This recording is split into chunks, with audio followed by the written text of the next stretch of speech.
Venezuela, muy buenos días. Información en directo a esta hora en la sala José Félix Rivas del Teatro Teresa Carreño en Caracas. Se realiza la clausura del foro Voces del Nuevo Mundo. De inmediato nos conectamos. A todas y a todos ustedes, comunicadoras y comunicadores del Sur Global, gracias. Gracias por estar aquí. Gracias por vencer el cerco contra la República Bolivariana de Venezuela y sobre todo, gracias por estar siempre presentes defendiendo la verdad y defendiendo a los pueblos del mundo. Saludo muy especialmente a mi hermano, el ministro del Poder Popular para las Relaciones Exteriores, nuestro canciller que tiene mucho trabajo, Iván Gil. A el comunicador Christopher Gelali, que es el encargado de la lectura de la declaración final de este foro tan importante. Saludo al excelentísimo señor Ali Cheghini, embajador de la República Islámica de Irán, hermano nuestro, ante la República Bolivariana de Venezuela. Saludos. Al honorable señor Yamel Mohamed Ahmed Sidi, ministro consejero de la Embajada de la República Árabe Saharaui Democrática, ante la República Bolivariana de Venezuela. A mi hermano de la vida y de las letras, Ignacio Ramonet, escritor, periodista y cultor de la verdad.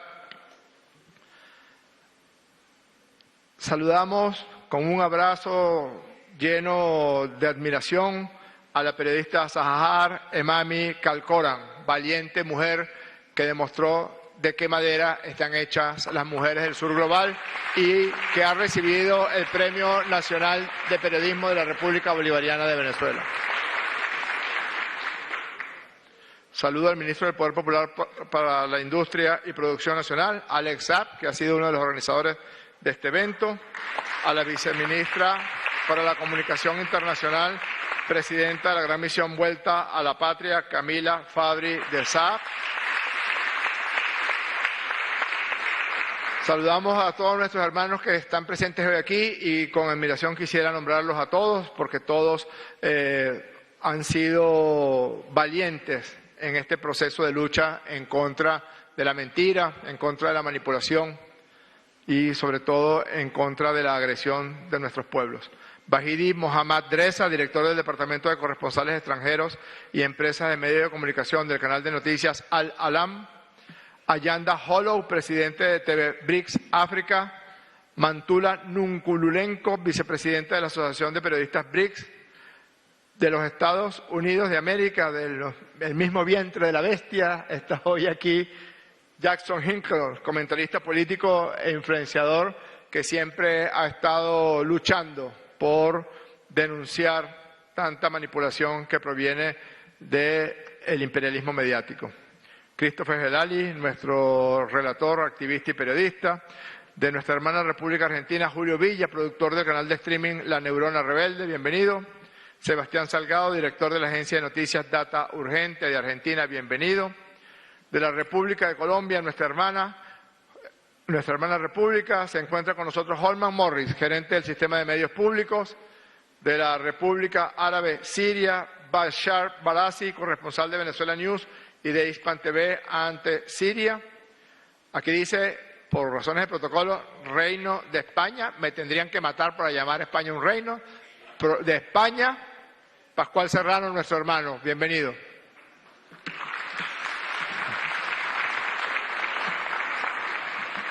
De la Federación de Rusia, Mikhail Shinchuk, presidente del proyecto RIVAR. Daría Yuriena, jefe del Departamento de América Latina de la agencia informativa Sputnik, bienvenida. De la República de Chile, Javier Pineda, director del portal de noticias elciudadano.com. De los Estados Unidos mexicanos se encuentra con nosotros Sasi Alejandre, periodista, bienvenido. Y de la República de Finlandia, Vladimir Gusatinsky, periodista. Todos los invitados internacionales presentes reciban nuestro abrazo. La frase es tan manida, se ha repetido tantas veces que uno no sabe bien realmente quién la dijo porque se pierde en la noche de los tiempos. Algunos se la atribuyen a Esquilo, cronológicamente es el que más antiguo posible autor de esa frase, pero otros se la atribuyen a un anodino senador estadounidense de comienzos del siglo XX, el senador Johnson, otros incluso al borracho de Winston Churchill. Y la frase es conocida por todos nosotros: en una guerra la primera víctima es la verdad. Todos conocemos esa frase, pero nadie podía, ni en la peor de las pesadillas distópicas, ni en la peor de las consideraciones conspiranoicas y de conspiraciones en contra de la humanidad, en los tiempos del siglo XX, nadie podía pensar que la verdad no iba a necesitar de guerras puntuales, de guerras establecidas de la forma tradicional que casi provienen desde los tiempos de inicio de una forma de organización social de la humanidad. Nadie podía pensar que la víctima de la sociedad, del imperialismo, de las redes digitales, es siempre la verdad. Porque no nos llamemos engaño. Si usted revisa toda la mitología alrededor del surgimiento de las redes sociales, uno termina creyendo siempre esas edulcoradas historias de un muchacho con un blue jean sucio en el garaje de su casa inventando la Macintosh. O de otro, o el otro, inventando las redes sociales. Y no. Fue una operación psicológica. Fue una operación de dominación, más allá de la dominación establecida en las relaciones económicas que tanto describió Carlos Marx. Más allá de eso, está basada en las características, en las condiciones de la psicología profunda del ser humano. Si usted le pregunta a un adolescente ¿a qué le teme más?, ese adolescente le va a decir, o se lo va a expresar a su manera, al aislamiento. Al ser humano no le gusta el aislamiento. Al ser humano no le gusta que lo aparten. Al ser humano no le gusta ser el lobo solitario de la manada. Y si usted revisa también cuando apareció el lenguaje en el humano, apareció para reunirse más, pero también apareció de una manera absolutamente novedosa en una especie animal en el planeta Tierra. El lenguaje, inmediatamente después de la aparición del lenguaje, apareció la capacidad de fabular. Los seres humanos somos fabuladores, inventamos historias, contamos cosas, y de allí han surgido elementos excelsos de la evolución humana: la literatura, la poesía, la narrativa, la crónica, la pintura. Contamos cosas, pero nuestro cerebro está diseñado porque de esa fábula iniciática, debería decir, de esa fábula iniciática apareció una inmensa cohesión del grupo, de la tribu, de la sociedad. Los que se sentaban a contar historias alrededor de un fuego sentían que esas historias lo unían más, le daban una identidad. No fue la realidad lo que nos dio la identidad, fue lo que nosotros inventamos de nosotros mismos como seres humanos, lo que nos diferenció de otras especies de primates. A los humanos nos gusta la fábula. Por eso, si usted lee un post de alguien que dice que vio al monstruo del lago Ness, tendrá millones de retweets, miles y miles de reproducciones. Pero si alguien escribe en un post inmediatamente posterior, no, mira, no era el monstruo del lago Ness, era un conjunto de basura que fue arrojada por la industria química tal, eran bolsas plásticas reunidas allí, nadie le va a prestar atención. Siempre le presta atención a la fábula, a la mentira sobre la verdad. Y ustedes están viviendo hoy un ejemplo de cómo esta gran operación, que no fue en modo alguno espontánea, fue diseñada, fue producida y fue instrumentada por todos los elementos de dominación en contra de los seres humanos que desde los albores de los tiempos se conoce como imperialismo, pero que ahora es un imperialismo global, que ahora es un imperialismo que no solamente quiere controlar nuestros cuerpos y nuestras vidas, sino que también quiere, y lo ha logrado en gran medida, controlar nuestras mentes. Son muchísimos los ejemplos a muchísima gente que le dicen en España, en Estados Unidos, en Francia, en Alemania, en Brasil, en Argentina: no vayas a Venezuela, Venezuela es muy peligrosa. En Venezuela la gente está muriendo de hambre, cae desfallecida del hambre en las calles de la capital. Un amigo mío, español, en las noches, una noche estábamos en un sitio en el Fuerte Tiuna, aquí en Caracas, y se veían los sectores populares de la ciudad de Caracas, iluminados en el cerro que está inmediatamente al frente de la Academia Militar, y preguntó: ¿qué es eso? ¿Las luces? ¿Y quién vive allí? ¿Los ricos? No, los sectores populares. ¿Y tienen luz eléctrica? Sí. Pero si usted va a otras ciudades de este mismo continente, en las noches sabe dónde viven los pobres, dónde viven los sectores populares, porque se ven unas manchas de oscuridad porque no cuentan con luz eléctrica. Eso tiene una ventaja, que cuando la gente viene y ve la verdad, no lo puede creer y se impresiona, y quizás también dice, quizás la realidad le parece mucho más bella de lo que pudo haberse imaginado, porque es tal la cantidad de mentiras que han dicho sobre Venezuela, que han dicho sobre todos nosotros los que estamos aquí, que a veces uno tiende a pensar: ¿no será cierto que lograron asesinar a la verdad?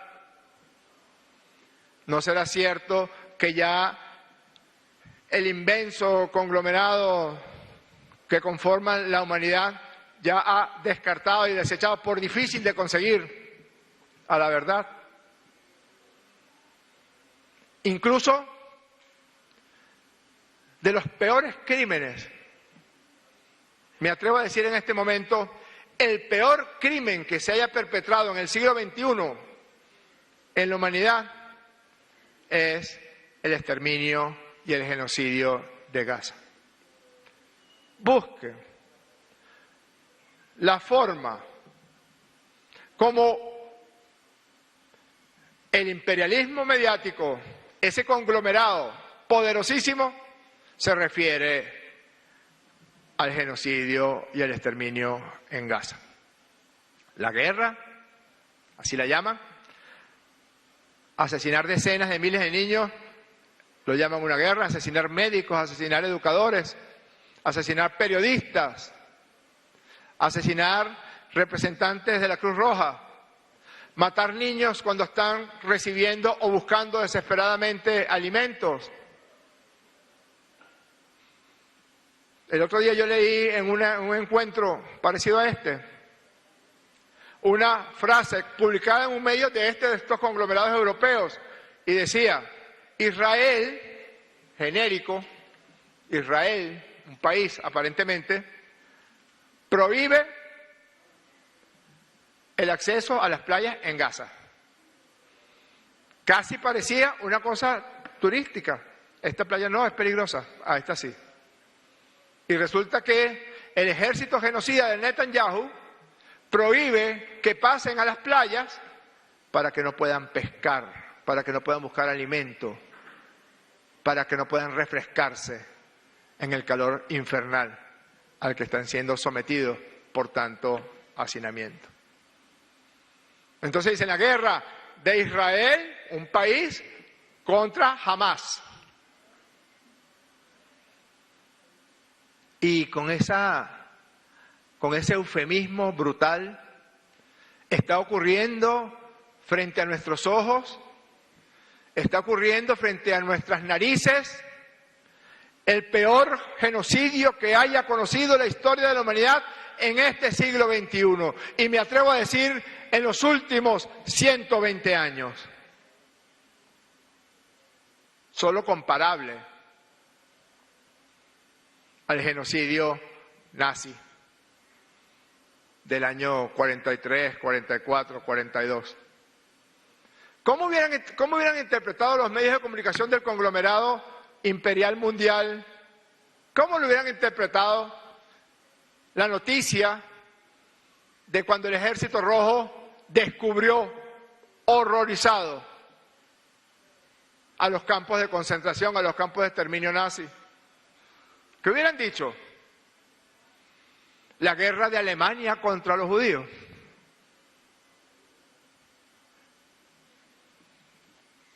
La frase es de uno de los seres más repulsivos que haya conocido la historia de la humanidad, el diseñador y ejecutor de la llamada solución final, porque ellos también utilizaban los mismos eufemismos.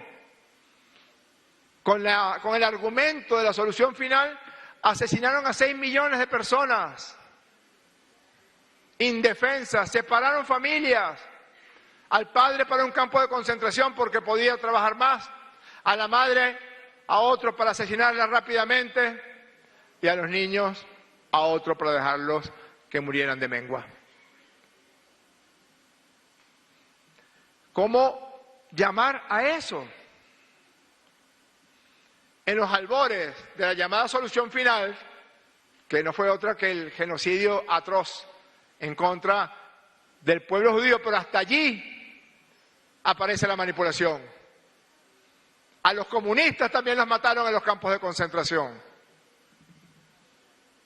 A las y los homosexuales los asesinaron, los recluían en esos campos de concentración, pero en una especie de manipulación macabra,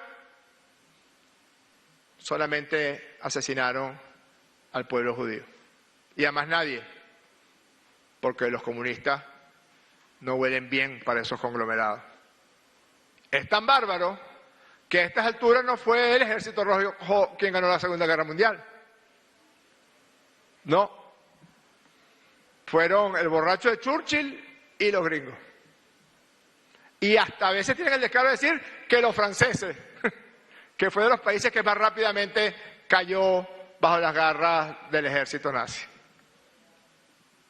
Facilitaría, dice Reinhard Heydrich, facilitaría mucho las cosas si cada judío, definido por las leyes de Nuremberg, las leyes de Nuremberg son aquellas leyes que hablaban de seres inferiores, que deben ser exterminados, etcétera, etcétera, por supuesto, leyes elaboradas de puño y letra de Adolf Hitler.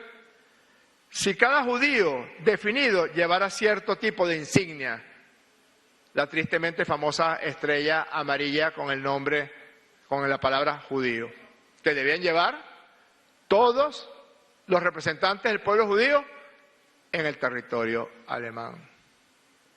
¿En qué se diferencia la persecución de esas personas en la década del 30 y en la década del 40 de los migrantes venezolanos, colombianos, peruanos, de los migrantes africanos en los Estados Unidos de América, que ahorita están siendo cazados por verdaderas tropas armadas hasta los dientes?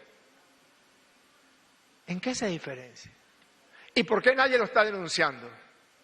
O mejor dicho, ¿por qué las denuncias son rápidamente tapadas, sustituidas por fábulas, por mentiras? A Venezuela, no solamente Barack Hussein Obama nos declaró en el año 2015 amenaza inusual y extraordinaria contra la seguridad de los Estados Unidos.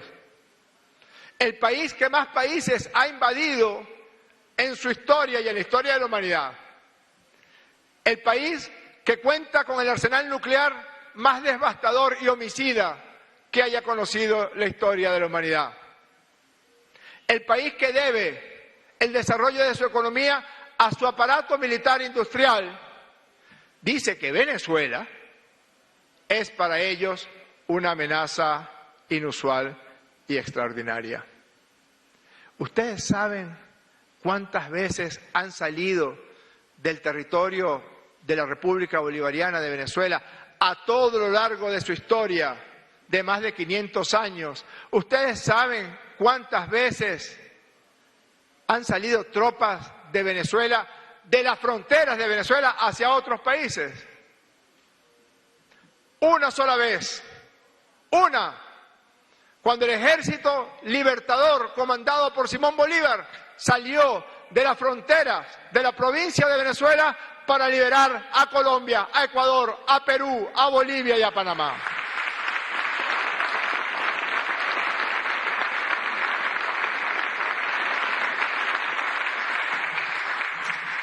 Quizás por eso seamos una amenaza inusual y extraordinaria.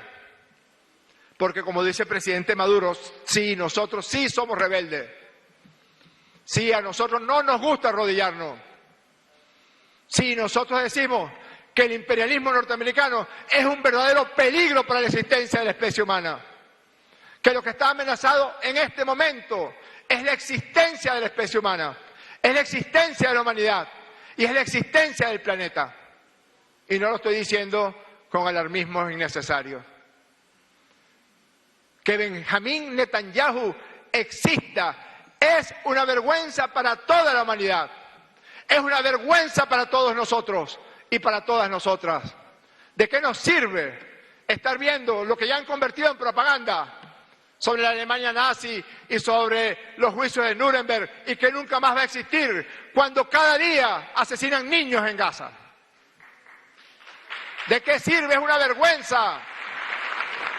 Es una vergüenza para nosotros, los seres humanos, que haya un ser desprovisto de humanidad, que no solamente es un asesino, que no solamente es un genocida, sino que también es un cínico.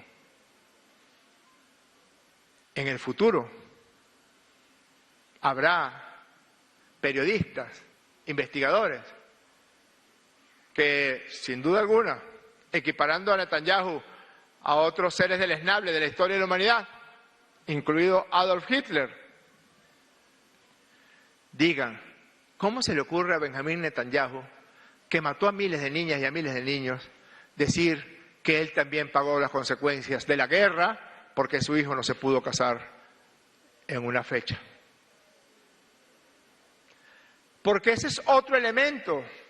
Lo mencionó un psiquiatra judío, sobreviviente del Holocausto, Viktor Frankl, en su libro que les recomiendo, El hombre en busca del destino. El objetivo del fascismo, el objetivo del nazismo, el objetivo de esos asesinos del gobierno de Netanyahu es arrancar la condición humana, es eliminar la condición de seres humanos, para luego someterlos como si fueran bestias. Ese es el objetivo. Por eso niegan la comida, por eso bombardean hospitales, por eso asesinan niñas y niños. Para que fleje, para que se destruya, para que se desintegre lo que nos hace seres humanos, que es nuestra entereza, que es nuestro propósito, decía Viktor Frankl, y que también es nuestra capacidad para el amor. Y concluye este psiquiatra Viktor Frankl diciendo que eso es lo único que puede salvar al hombre de situaciones extremas, al hombre de tanto horror y a la mujer, por supuesto, a la humanidad de tanto horror. Por eso queremos saludar. El presidente Maduro me llamó hace unos minutos, hace unas horas, y me dijo, llévales por favor un abrazo. Estoy en medio de una agenda tremenda, como pocas personas realmente están en capacidad de llevar. Ayer, hasta las 3 de la mañana y hoy desde muy temprano en la mañana el presidente Maduro, junto a su pueblo, construyendo la prosperidad que nos robaron con las sanciones y los derrotamos. Derrotamos a las sanciones, derrotamos al bloqueo.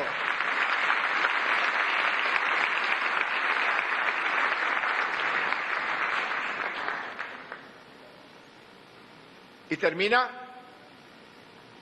siendo el objetivo que persiguen estas bestias sedientas de sangre es, no podemos seguir siendo humanos. Y resulta que es exactamente lo contrario. Solamente con un propósito y solamente manteniendo indemne, preservando, cuidando la capacidad para el amor, se puede salvar el humano, se puede salvar la especie humana, sobre todo de las situaciones más extremas. Y por eso saludamos y mandamos un abrazo a las conclusiones del encuentro de estos días. Porque, y como estas tantas iniciativas, porque no es que nos hemos quedado con los brazos cruzados.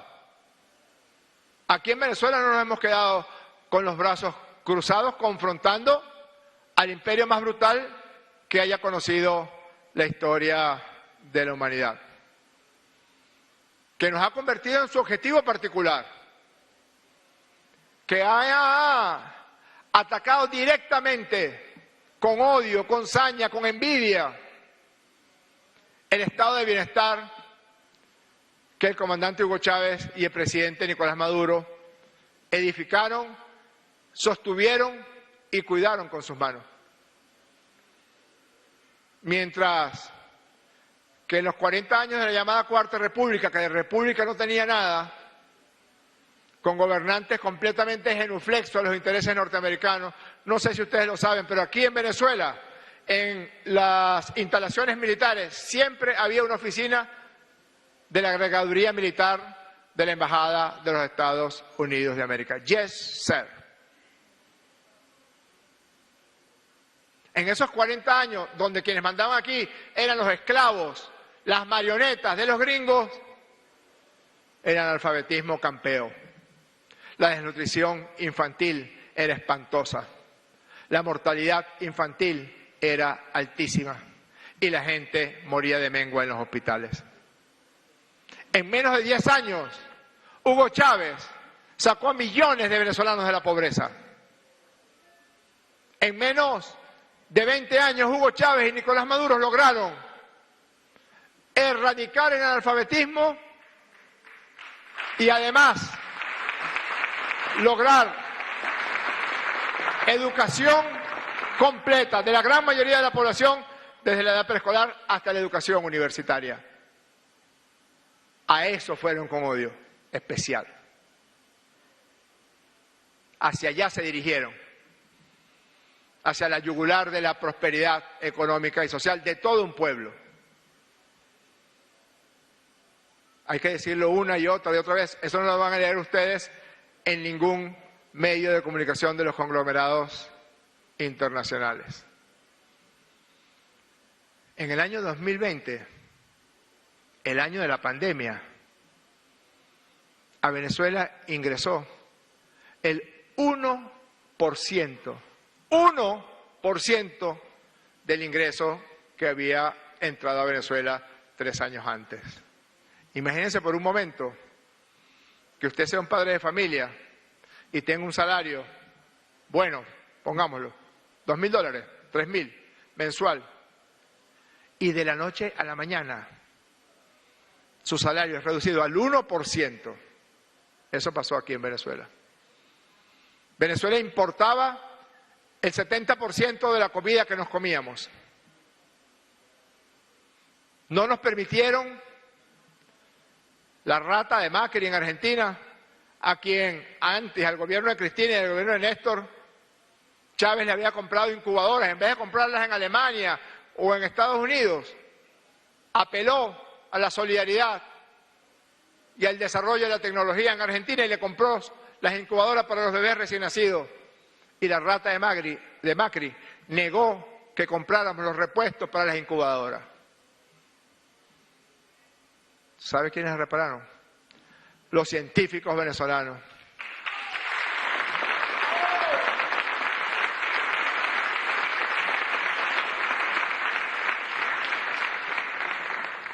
Y Maduro se los dijo, no van a poder con nosotros, no van a poder con nosotros. Con muchísimo orgullo decimos, por estas venas lo que corre es la sangre de los que liberaron este continente.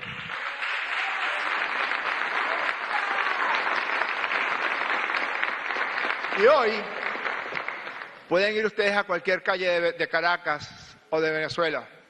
El 100% de lo que nos comemos lo sacamos de Venezuela.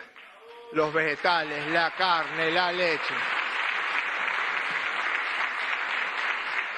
Y así vamos avanzando. Por supuesto, ¿cómo nos van a perdonar?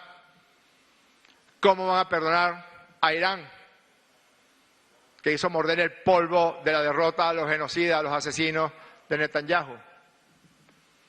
¿Cómo van a perdonar a Rusia, a China, a Nicaragua, a la heroica Cuba, que tiene 70 años resistiendo?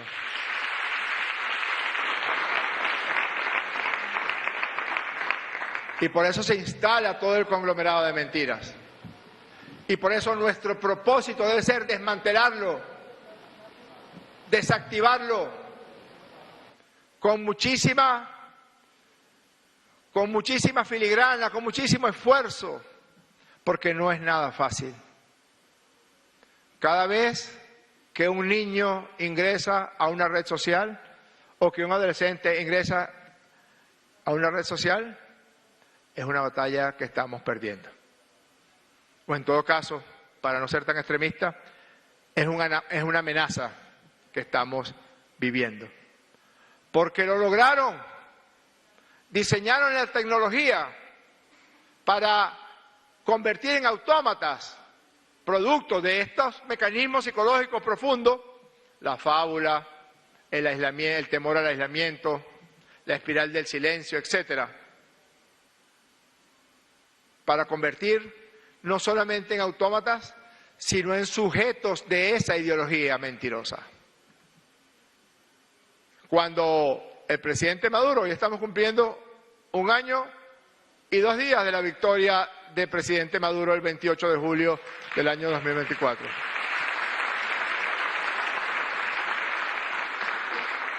Se instaló una operación donde los más importantes influenciadores del mundo, los más importantes, fueron pagados. ¿Usted qué hace? No, yo hago recetas de cocina. Hable mal de Maduro en su post. ¿Y usted? No, yo viajo y muestro paisajes. Hable mal de Maduro. De todo el mundo, no me estoy refiriendo solamente a venezolanos. Al menos todos los que estaban alineados en este continente. Y Elon Musk, Mark Zuckerberg y Jeff Bezos dirigieron todo el proceso de redes en contra de Venezuela. Perdónenme la inmodestia, pero a Elon Musk, a Jeff Bezos y a Mark Zuckerberg lo mandamos al mismísimo carajo aquí en la República Bolivariana de Venezuela.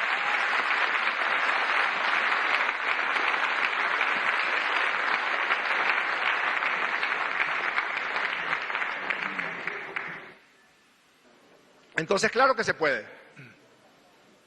Ustedes son la prueba fehaciente. Ustedes, con esa hermosa declaración, son la expresión de que ese propósito no solamente puede salvar a nuestros países, no exagero, puede salvar a la humanidad.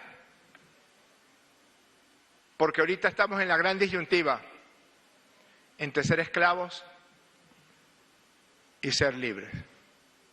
Y ustedes son la viva esperanza de que lograremos ser libres para siempre. Muchísimas gracias.